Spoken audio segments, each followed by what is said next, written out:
আসসালামু আলাইকুম এভরিওয়ান, সবাই কেমন আছেন? আমি আজকে চলে গিয়েছি কেনাকাটার জন্য মিরপুর ১ লারিবে। তো লারিব থেকে আমি সবসময় বরাবরই কেনাকাটা করি, বাট এবার লারিবের প্রাইসটা আমার কাছে একটু বেশি মনে হলো, কিন্তু একটু আনকমন। বাট একটা ওয়ান পিস নিয়ে নিলাম আর একটা গ্রাউন্ড ওয়ান পিস নিয়ে নিলাম। তো প্রাইসটা অনেকটাই বেশি ছিল, তারপর অনেক পছন্দ হয়েছে। তো কেনাকাটা শুরু করে দিয়েছি। আপনারা কে কী কেনাকাটা করেছেন সেটা কমেন্টস করে জানাবেন। আমি নিয়েছি একটা ওয়ান পিস, আপনাদেরকে সেটার একটা ভিডিও দিয়ে দিব। ওয়ান পিসের প্রাইসটা নিয়েছে ৩,৮০০ টাকা, শুধুমাত্র একটা ওয়ান পিস। গ্রাউন্ডটা নিয়েছে ২৮০০ প্লাস হবে।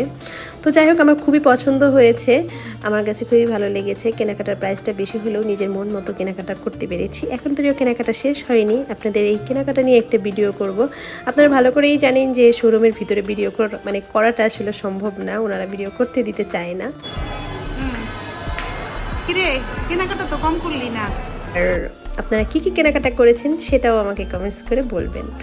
তো কেনাকাটা শেষ করার পরে কিছু ভিডিও করে নিলাম, দুজনে 2 কাপ কফি খেয়ে নিলাম। এখানে একটা মজার ব্যাপার আছে, এখানে সিট খালি ছিল না, বাট একটা ভাইয়া বসেছিল। এখন আমি আর আমার ছোটো খালা কী করেছি, সেই ভাইয়ার ওইখানে যেয়ে বসে গেছে। এখন ছোটো খালা বলতেছে, আল্লাহ, এর সাথে যে ভিডিও করতেছিস সবাই না কে কী মনে করে যে হ্যাঁ হ্যাঁ কাকে নিয়ে আসলাম। আসলে ওনাকে আমরা কেউই চিনি না, উনি নিজের মতো করে নিজেই মানে খাওয়া দাওয়া করতেছে।